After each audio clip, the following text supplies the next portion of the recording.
Dentang-denting Palu. Salam jumpa, salam seroja. Sejahtera, rohani, jasmani. Mekar imanku, Segar imanku.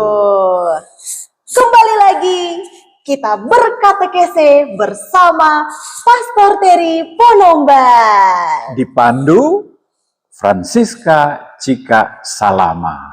Yeay, kali ini kita akan membedah bersama tentang doa Bapa kami. Boleh, tapi memangnya Cika dalam satu hari pernah berdoa Bapa kami berapa banyak sesuai resep dokter? Wah. 3 kali 1? Lebih Pastor. Lebih. Nah, kalau lebih saya ingin tanya, sejauh jika berdoa doa Bapa kami, ada berapa permohonankah yang tercantum atau tercakup dalam sebuah doa Bapa kami? Ada 7 Pastor. Yaitu? Ada 3 mu dan 4 mi. Apa pula itu 3 mu dan 4 mi? Baik Pastor, Bapak Ibu dan teman-teman semua. Yang pertama itu yang adalah 3 mu itu menyangkut kemuliaan Tuhan.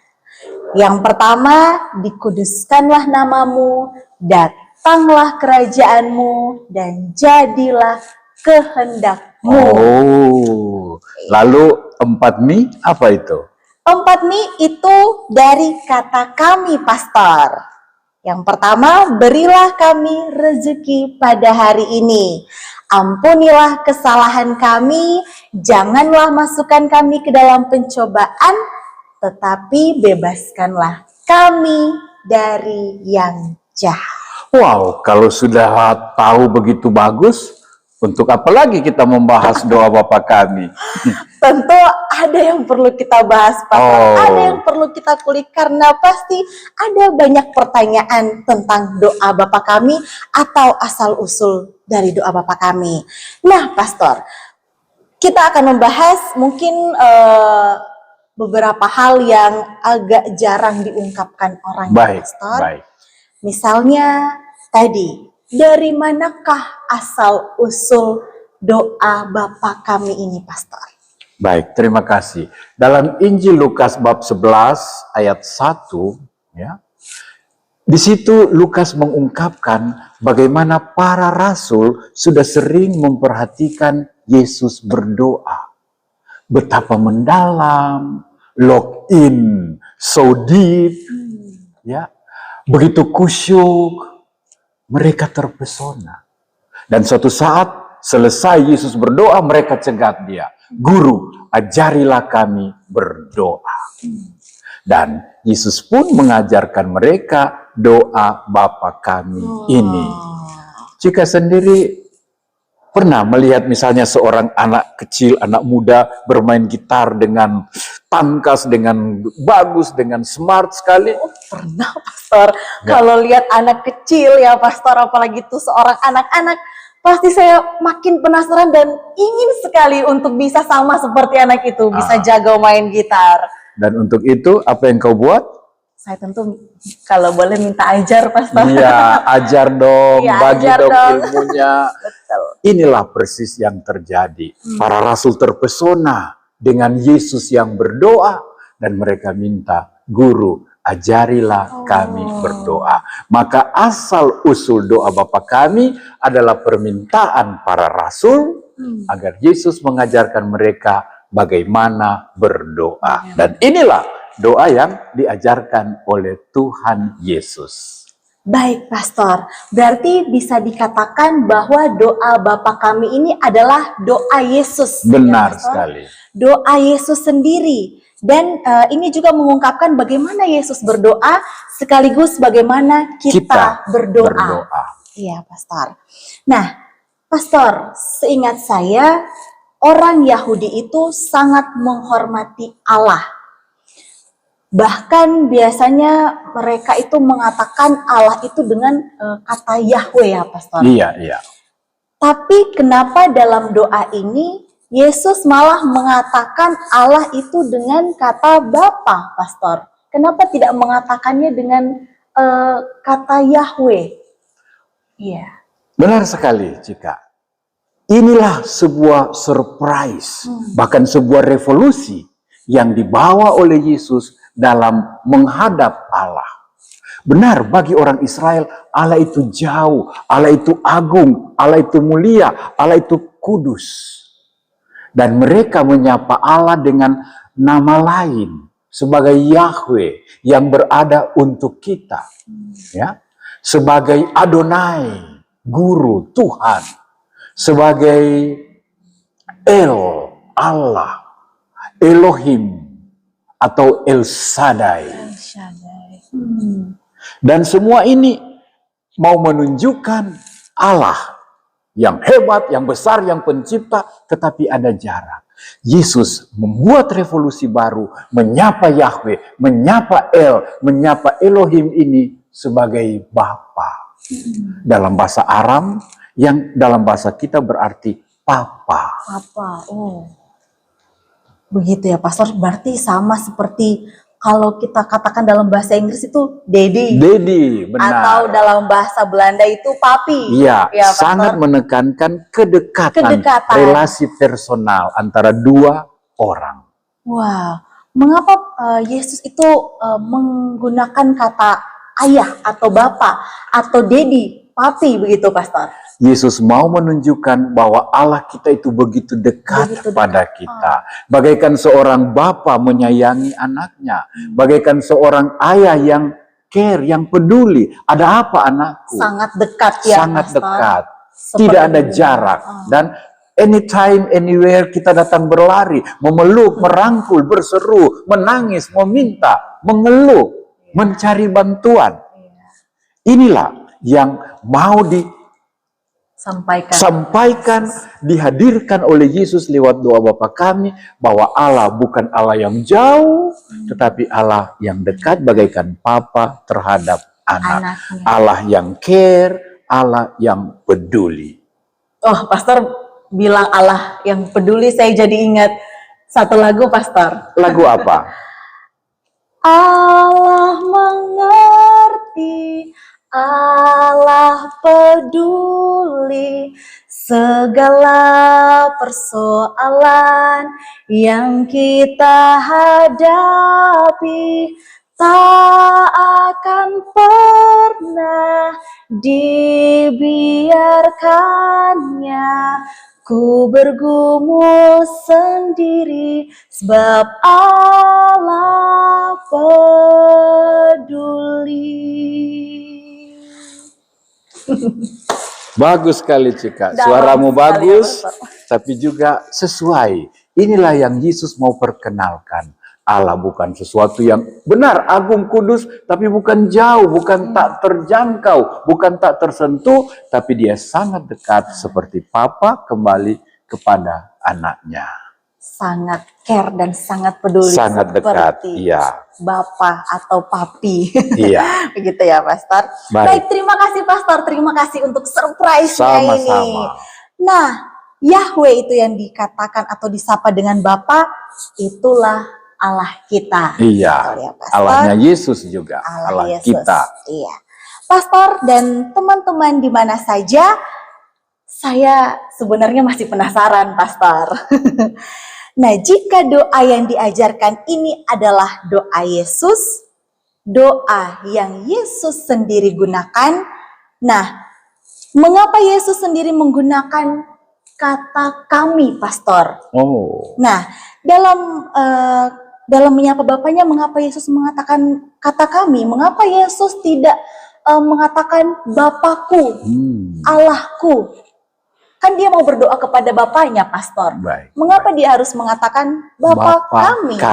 Iya. Baik, terima kasih untuk pertanyaannya, Cika.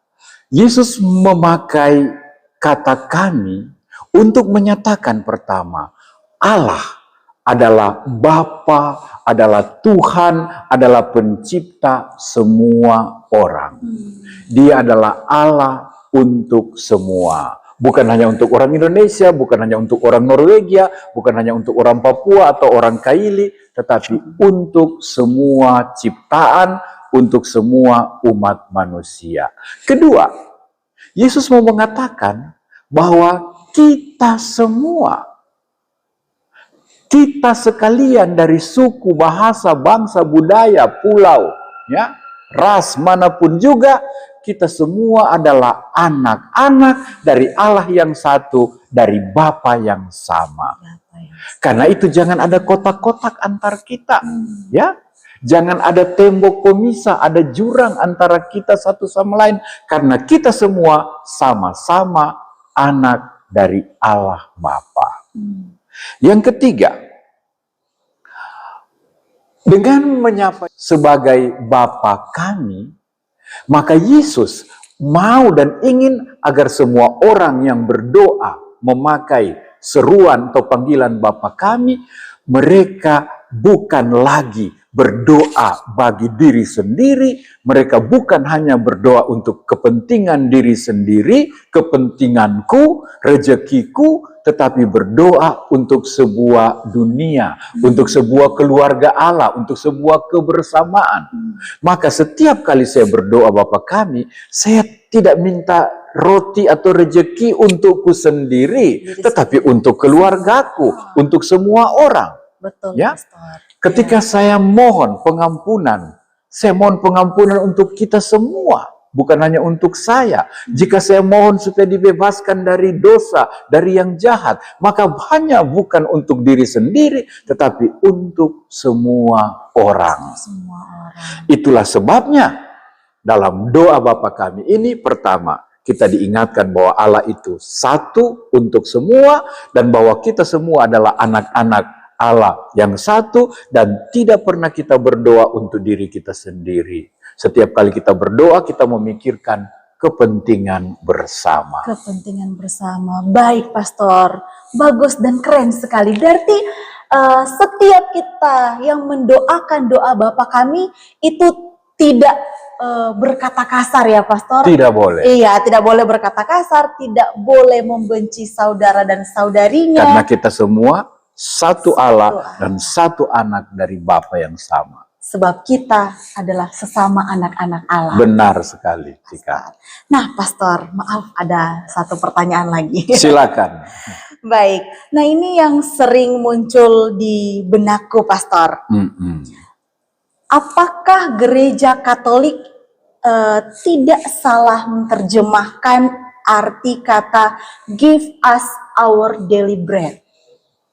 Nah, itu diartikan, berilah kami rezeki pada hari ini. Sedangkan kata bread itu, Pastor, itu kan artinya roti. Roti. Nah, kenapa dikatakan dalam doa Bapa kami itu sebagai kata rezeki? Diganti dengan kata rezeki. Kenapa bukan roti, Pastor? Ya, maksud Cika, mengapa dalam rumusan doa Bapa kami versi Katolik bukan diterjemahkan roti, tetapi rezeki. Iya, Pastor. Bagus sekali. Cika tahu ada beberapa metode dalam menerjemahkan bahasa asing. Yang paling umum, yang paling lazim seperti Google.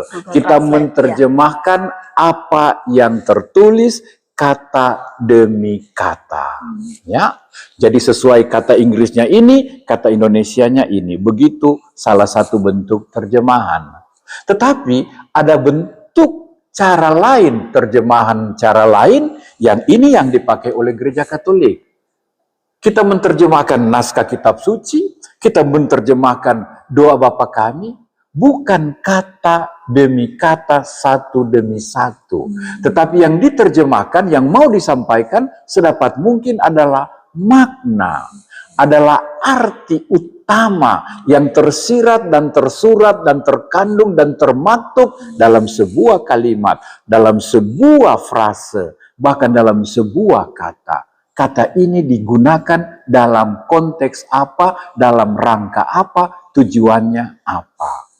Nah, kita percaya ketika Yesus mengajar kita, berilah kami our daily bread, bukan hanya untuk minta roti sebagai roti yang dimakan.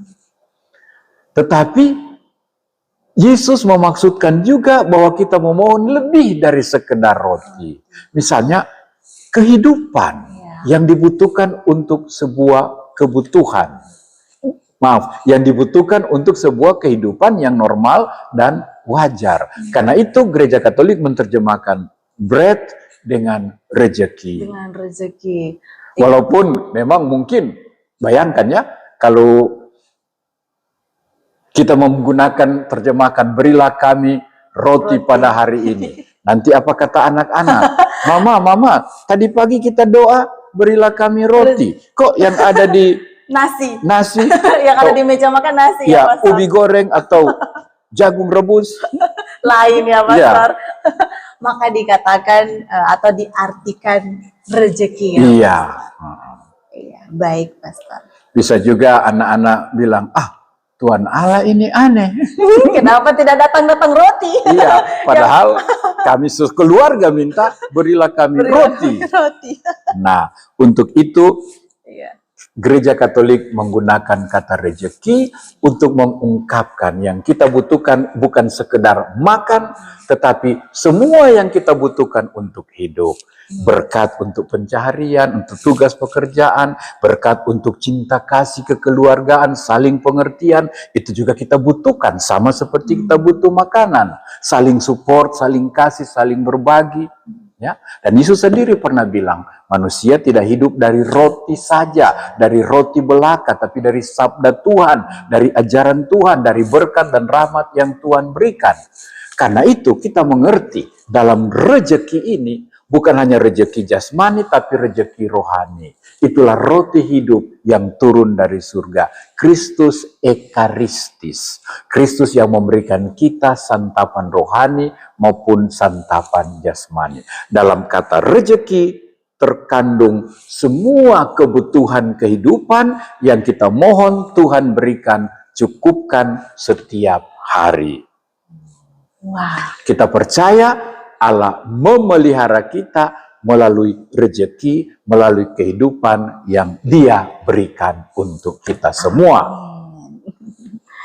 Baik, Pastor, sekarang saya paham kenapa kata bread itu diartikan atau diterjemahkan sebagai kata rezeki. Iya. Nah, satu lagi, Pastor, saya kan punya banyak teman yang non-Katolik, bahkan non-Kristen ya, Pastor. Gaul ya. Nah, ini banyak pertanyaan, Pastor. Bahkan ada yang bertanya ke saya tapi sambil bisik-bisik, Pastor. Nah, katanya orang Katolik itu membuang sebagian doa Bapa Kami. Apakah itu betul, Pastor? Karena katanya doa kita itu lebih pendek. Doa Bapa Kami orang Katolik, versi orang Katolik katanya lebih pendek daripada doa Bapa Kami orang Protestan. Apakah betul, Pastor? Baik ya, siapa dulu yang membuang atau siapa dulu yang menambahkan? Baik, kita lihat apa yang sesungguhnya ada. Gereja Katolik sejak awal mula mengambil rumusan yang ada dalam Injil Matius sebagai doa Bapa Kami yang resmi. Apa yang kita pakai sekarang, itulah yang sudah dipakai sejak awal mula, sejak zaman para rasul, ketika mulai mempraktekkan doa yang diajarkan Yesus kepada mereka. Tidak ada tambahan, tapi hanya persis seperti itu. Baru kemudian pada abad 15 ketika terjadi reformasi, Martin Luther, kemudian Henry ke-8 dari Inggris memisahkan diri dari gereja Katolik, maka mereka menambahkan pada rumusan doa Bapa Kami yang sudah dipakai 15 abad ini dengan tambahan, bagimulah kerajaan, kekuasaan, dan kemuliaan untuk selama-lamanya. Ini adalah sebuah bentuk doksologi, sebuah pujian kepada Allah. Jika tahu, dulu pada akhir sebagian doa biasanya ditutup dengan pujian. Bagimulah segala kemuliaan, kehormatan, kekuasaan, dan kerajaan. Lagi pula, kalau kita memperhatikan dengan saksama teks Injil Matius, maka kita akan melihat pada teks kitab Injil Matius, bagian akhir dari rumusan doa Bapa Kami ditulis dalam kurung rumusan tambahan itu. Bagimulah segala kerajaan, kekuasaan, dan kemuliaan selama-lamanya itu ditulis dalam kurung. Apa artinya ditulis dalam kurung? Itu berarti dipercaya bukan teks asli dari Matius. Begitu ya, Pastor. Itu berupa tambahan yang saya katakan tadi, biasanya pada akhir doa, doa-doa pada umumnya ditutup dengan doksologi atau doa pujian seperti itu. Jadi sebenarnya kita tidak membuang, tetapi kita menggunakan yang ori, yang asli gitu dari ya, Pastor. awal. Tapi jika jangan tanya, ya, lalu Tuhan Allah mau dengar doa yang mana? Versi Katolik atau versi Protestan? Tentu Tuhan mendengar semua doa yang baik ya, Pastor. Karena yang mendoakan adalah anak-anaknya. Cuma Tuhan mungkin korek-korek kepala sedikit, yang satu ini tambah sedikit, yang satu ini pakai yang seperti ini. Tapi pasti semuanya didengarkan. Betul sekali, Pastor. Terima kasih, Pastor. Sekarang saya paham dan lebih jelas memahami tentang doa Bapa kami. Nah, jika Ya, Pastor. sesudah perbincangan kita sampai saat ini, dari semua penjelasan kita bersama tadi, bagian manakah yang paling touching, paling menyentuh hatimu ketika kau berdoa, doa Bapa kami? Baik, Pastor. Kalau untuk saya pribadi, saya lebih tersentuh dengan yang tadi, Pastor. Kata Bapa kami. Yang tadi Pastor bilang, Bapa kami itu adalah Allah. Allah adalah Bapa kita. Iya. Atau bisa dibilang dengan sebutan Dedi, Ya. Papa, bahkan Papi. Nah, itu menurutku itu penuh makna, Pastor. Apalagi saya yang punya Papi, dan Papi juga sekarang sudah kembali ke rumah Bapak ya, Pastor. Iya. Jadi ingat bahwa Papi itu dulu sangat dekat, sangat menyayangi, sangat mendukung apapun yang saya lakukan, dan sangat memberi motivasi untuk semua hal yang baik. Bahkan dulu, Pastor, saya ingat Papi itu sering tepuk-tepuk kepalaku, Pastor, untuk memberi semangat. Ya? Nah itu, jadi 2 jempol lah untuk Papi. Sama seperti Bapa, sama seperti Allah kita. Nah, doa Bapa kami ini saya rasa justru lebih dalam dan lebih dekat, karena saya membayangkan Papi, Pastor. Nah, inilah yang diajarkan Yesus, bahwa Tuhan Allah kita itu adalah Allah yang dekat, adalah Bapa kita semua. Nah, duhai umat manusia, mari kita hidup sebagai anak-anak Bapa. Jangan saling marah, jangan saling menjatuhkan, jangan saling menyusahkan, apalagi mau menghancurkan satu sama lain. Ya, kita semua bersaudara. Kita semua adalah satu Allah, satu Bapa, Satu persaudaraan. satu persaudaraan. No sarara, no sabatutu. Artinya, Kita semua bersaudara, kita adalah satu.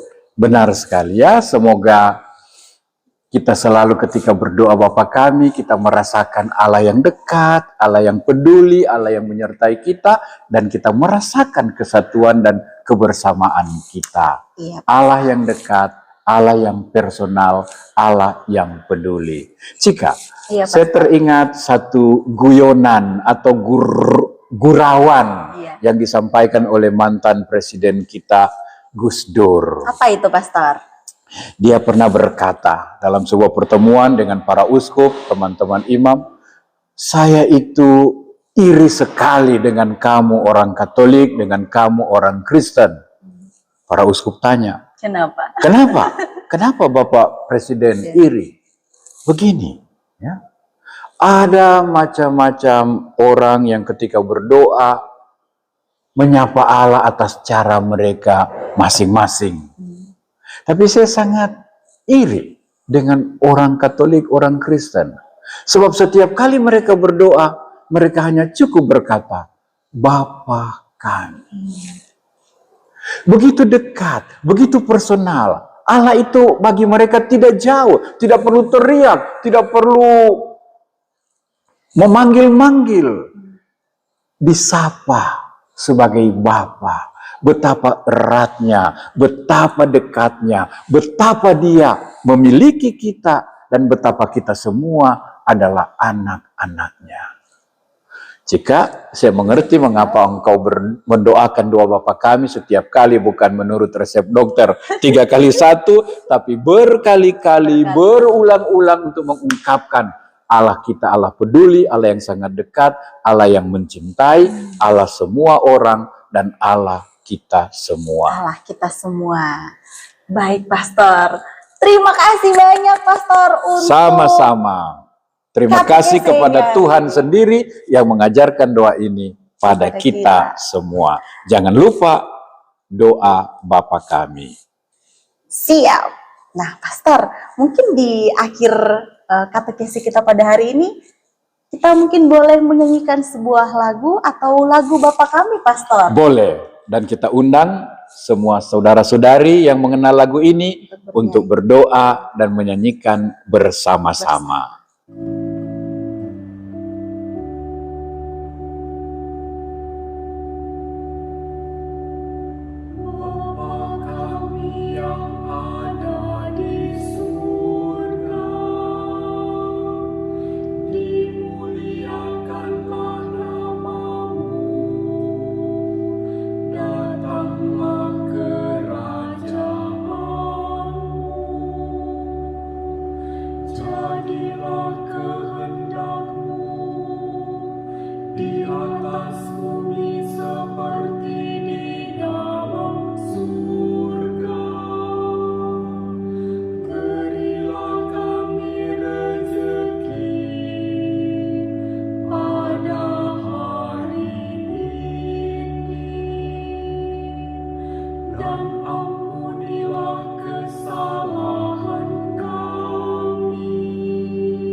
Tuhan sertamu dan sertamu juga. Allah sekalian umat manusia, turunlah berkat-Mu atas semua anak-anak-Mu di seluruh bumi lewat berkat Allah yang Maha Kuasa, Bapa, Putra, dan Roh Kudus. Amin. Terima kasih, terima kasih, terima kasih. Salam, salam, salam.